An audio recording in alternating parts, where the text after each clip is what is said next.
Artists, once we have finished outlining our horizon line and middle ground with Sharpie, we are actually going to cut along whatever our middle ground top might be. So for me, it's this line of the mountains. Remember, our goal was to try to stay pretty close to that middle line. If we went above it a little bit, it wasn't that big of a deal.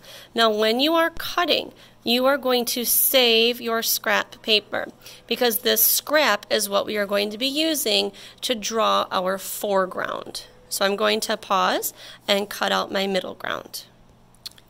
Once you've cut out your middle ground, I want you to set your scrap paper aside. Remember, we are going to use this. And I want you to get out your background that you created. We are going to be gluing our middle ground to our background. And I want you to play around and, maybe try one side versus the other and see which part of the sky you might want to show through. So in my case, do I want to have more blues and greens showing through, or do I want to have more pinks and purples showing through? I kind of like the way mine looks like this. So with whatever glue you might have available, if it's a glue stick or a glue bottle, it doesn't matter, we are going to be putting glue on the back of our middle ground. And when you glue it onto your background, you want to make sure that you're trying to line up the edges of your paper as best as you can, so that way it really looks like your foreground is on your background. So if I were to put my middle ground here, that's not going to look right, because I would see my background through my middle ground. We need it to be as close to the edges as possible. And I'm going to just attach my middle ground to my background. So right now we have a background, a horizon line, and a middle ground. And we need to work on our foreground.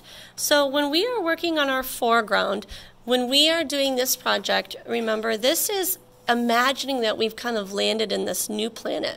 We're going to try to inhabit this planet. We want to live on this planet. So in order to live on this planet, we have to make sure that there are other living things there.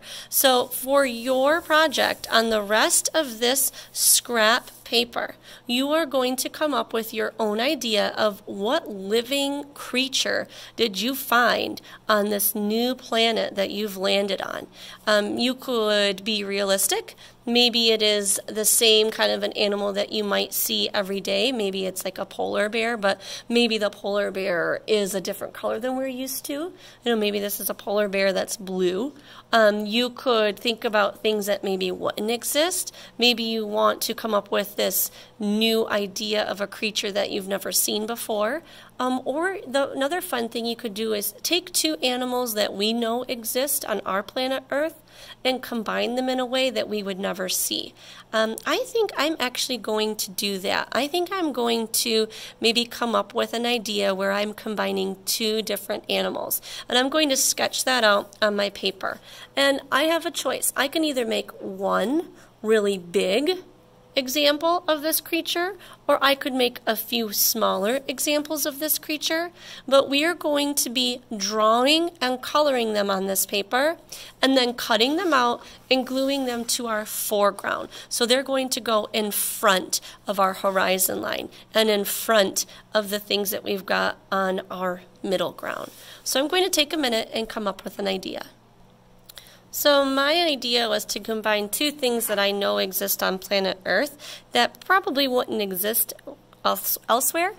So that's why I'm imagining that they might exist on this new planet that I've discovered. And so I combined a turtle and a bumblebee. So I'm going to take a minute and I'm going to outline all of my pencil lines with Sharpie. After you're done outlining in Sharpie, if you still see any pencil lines that are showing, you're going to erase them.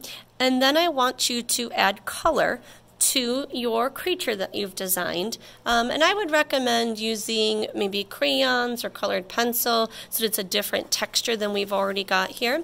We don't want any color to be in our middle ground or on our horizon line. All of our color is going to be in our background and in our foreground. So I'm going to take a minute and erase my pencil lines and add some color. I decided to use crayon to add color to my creatures that I created because I like how crayon kind of adds a texture and I can layer the colors really easily. You'll notice that I didn't worry too much about staying inside of the lines because these are going to be cut out. Once you are done drawing your creature or creatures, you're going to cut them out. Sometimes when I'm cutting out small things, I find it's easier to cut it out maybe with a border and then go back in and cut my small pieces. Sometimes that helps me cut small areas. And just aim for your best. Try to stay as close to your Sharpie line as possible. But if you've got a few spots that you can't quite get to, it's not a huge deal. Just sometimes I think it's easier to cut out a big area first. Once your creatures are cut out, you get to decide where you are going to place them on your foreground. Now, in order for these to truly be in the foreground, they have to be somewhere in our white area on top of our middle ground. Now, you can choose to have some in your background and some in your foreground, but to truly have it in our foreground, it needs to appear as if it is in front of us, in front of that horizon line. So I want you to play around with the best place that you might be able to put your creatures, and then you are going to glue them down. So I'm going to decide on a space right now. I think I like the way that this looks. So remember that when you are gluing, use any glue that is available to you, but make sure that you're putting the glue on your creature first and then place it onto your middle ground. That way you're not putting glue in places where it doesn't really need to be. So I'm going to continue and glue my creatures down. Now that I have glued my creatures down, I have a fantasy landscape that has background, so our chalk pastel with liquid starch background, a horizon line. The horizon line is where the earth and the sky might meet, or where the ground level might be. So in this case, our horizon line is down here where the mountains are growing up from the earth. Our middle ground is anything that's kind of in front or right in line with that horizon line. And then we've got our foreground, things that are closest to us, which in our case are our creatures. And we know that they are closer to us because they have overlapped our horizon line and our middle ground. So we have foreground, middle ground, horizon line, and background.